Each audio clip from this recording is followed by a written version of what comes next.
obyčajný chlap. Obyčajný chlap chce dobrý sex a dobre vyspať sa, dobre sa napapať a potom dobre. Prosí ísť na záchod, no v prvom rade ísť tam sám, listovať brejku a tým poštekliť si podvedomie. Piť pivo stanku a občas sa prežrať haluškami, rýpať sa v aute a byť špinavý až za ušami. Vo futbale fandí týmu, ktorý sídli v jeho meste a nech každý závidí mu, všetko je len o rešpekte.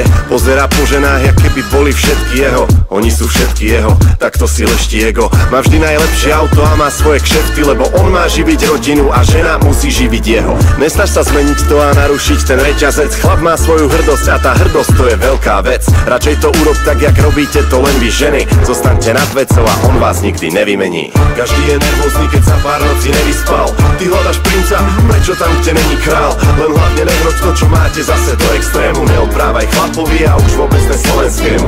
Každý je nervózny, keď sa pár nocí nevyspal, ty hľadaš princa, prečo tam, kde není král? Len hlavne nehroď to, čo máte zase do extrému, neodprávaj chlapovi a už vôbec ne slovenskému. OK, zmeňme tému, prepni kanál, futbal ide. Dones mi zo pár pív a ty si urob Kuba Libre. Nechcem sa rozprávať a nechce sa mi vysvetľovať, naši rozohrávajú, prečo? Lebo my sme doma. Keď sa chceš posťažovať, zavolaj si jednej z tých, ktoré ma neznášajú, lebo som vraj dementný. Dajú ti za pravdu a natlačia ti rozumy a my budeme v pohode a nedojdeme o zuby. Takto sa správa chlapa, tak sa chová klasik, hej. Kamoškým chlap je pozorný, lebo je asi gay. Chová sa tak preto, lebo nezarába prachy, ver mi, toto je normálne a každý máme na výber, ne?